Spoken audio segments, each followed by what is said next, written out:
Hello everyone, welcome to the Canary Storytellers. Today we are back at the studio with the wonderful cultural classics Hansel and Gretel. Once upon a time, a brother and sister named Hansel and Gretel lived in a hut with their father. Their father was a poor woodcutter. His wife, their mother, had died when the two children were very young. Their father thought he would not be lonely anymore when he finally remarried. But the new stepmother made life really hard for Hansel and Gretel. The children were not allowed to eat until after the stepmother had taken everything she wanted off the plates. Most of the time, there was only a crust of bread left, and all day long were hard chores for them to do. Hansel and Gretel tried to tell their father about this, but he would not hear it. It seemed that he would only listen to his wife. All the stepmother wanted to talk about was how much trouble it was to have children in the hut and how much she wished they would go away forever. Each day there was less and less food for the boy and girl to eat, yet the stepmother gave them more and more work to do. One day, Gretel begged her father, "Please, father, all day long we work hard and we are hungry." But the stepmother slapped her in the face. "You ungrateful brats," she yelled. "You will eat us out of the house and home." The night, the two children were allowed to sleep in the hut. Outside, in the cold, they shivered and tried to keep each other warm. Winter was coming, and the clothes they wore were so thin that it almost felt as if they had no clothes on at all. They shivered and tried to keep each other warm. The next morning, when the sun rose, Gretel turned to her little brother. "Hansel," she said, "we cannot stay here. We must escape now, today, into the woods. Surely we'll find more to eat when we're on our own than what we get here at home." "Do you think?" said Hansel. "But what if we get lost?" "We won't," said Gretel. "I will take bread. We will drop breadcrumbs behind us. If we have to, we can follow the crumbs back home." And so the two of them went off into the woods and left their hard life behind. They went deeper and deeper into the woods. Gretel was careful to drop one crumb and then after a bit another.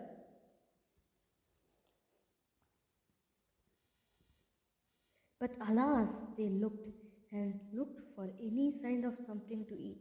An apple tree, a pear tree, some nuts on the ground, or even dried up berries. There was nothing to eat. Yet they got hungrier and hungrier. At last, poor Hansel and Gretel knew that they must return to their hut or they will surely starve.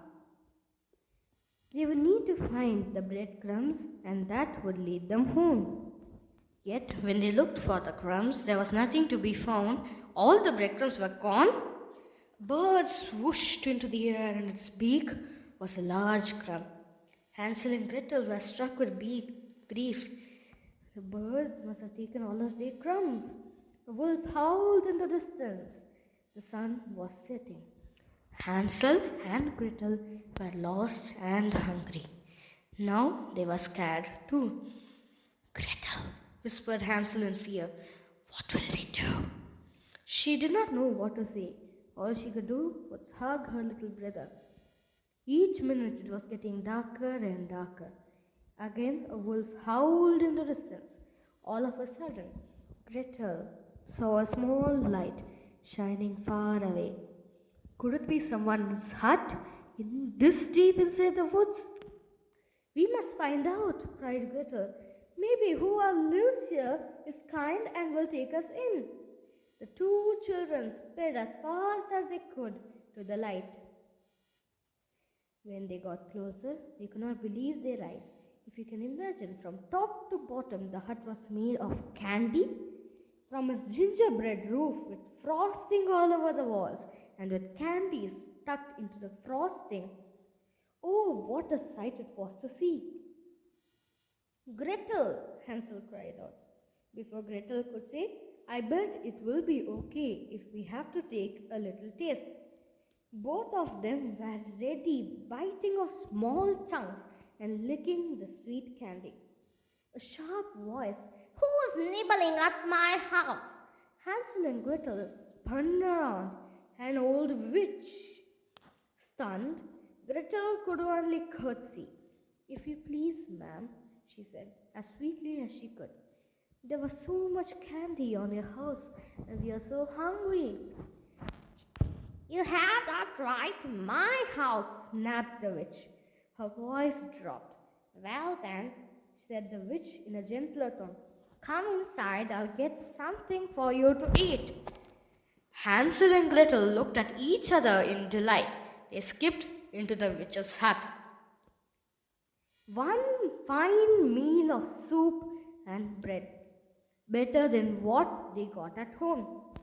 As they licked the last crust of bread and looked around the hut, and what the brother and sister saw made their hearts turn cold. Piles and piles of bones in the corners, yet the two children were very tired, so they slept.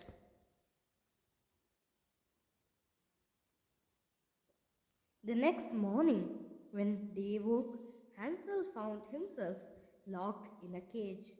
The witch roared, That's where your brother would stay. Every day I'll fatten him up. Soon he'll make me a fine dinner. She laughed and laughed. She laughed, rubbing her hands with glee. Till then, she said sharply to Gretel, you will work for me. Indeed, Hansel was well fed, and Gretel worked hard all day, doing chores for the witch. Each morning, the witch said to the boy, Show me your finger. I will feel how plump you are getting. The old witch could not see well. Hansel held out his finger as he was told. The witch smiled when she felt how plump he was getting. Gretel, Hansel whispered in fear, what are we to do? Soon I'll be plump enough, and the witch will want to eat me. Her sister wished she had a plan, but she could not think of anything. What is Gretel going to do? One night, when the witch was sleeping, Gretel had an idea. She picked up a bone from one of the piles on the floor. She woke her brother. Hansel, the next time the witch asks you to see your finger, hold out this bone instead. The next morning, he did just that. Said the witch, touching the bone and thinking it was the boy's finger.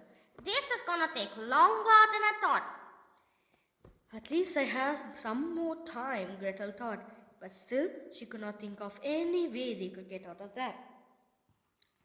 Each morning when the witch said, Show me your finger, Hansel held out the thin bone. One day the witch yelled, I will not wait another day. The boy will be my dinner tonight, no matter how skinny he is.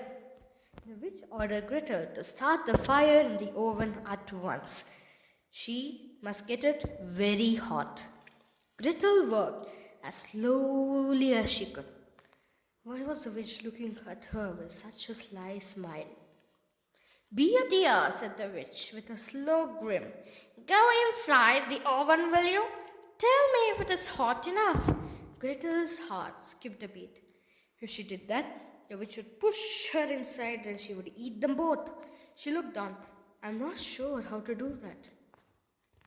Get inside the oven, won't you? Nonsense, said the witch. Nothing could be easier. Just go in. Said Gretel slowly. Please show me first. Stupid girl, snapped the witch. Mumbling and grumbling, she stepped in the oven. The moment the witch was inside, Gretel quickly slammed the door. Gretel, Hansel cried out, you saved us. The sister tried to think fast. Where is the key to your cage? She looked and looked. At last, she found it at the bottom of a vase. She freed her brother from the cage right away. Then she went back to that vase. For what she felt under the key? Why, the vase had precious jewels inside. With her pockets filled with the jewels, they ran outside as fast as they could. In the daylight, they soon found a path and followed it. It led to a wider path, and that path led to a road. They waited by the roadside, hoping someone would ride by. When a horseman trotted up, Hansel and Gretel waved their hands. When the horseman stopped, the children offered one of the small jewels, and the horseman was happy to give them a ride home.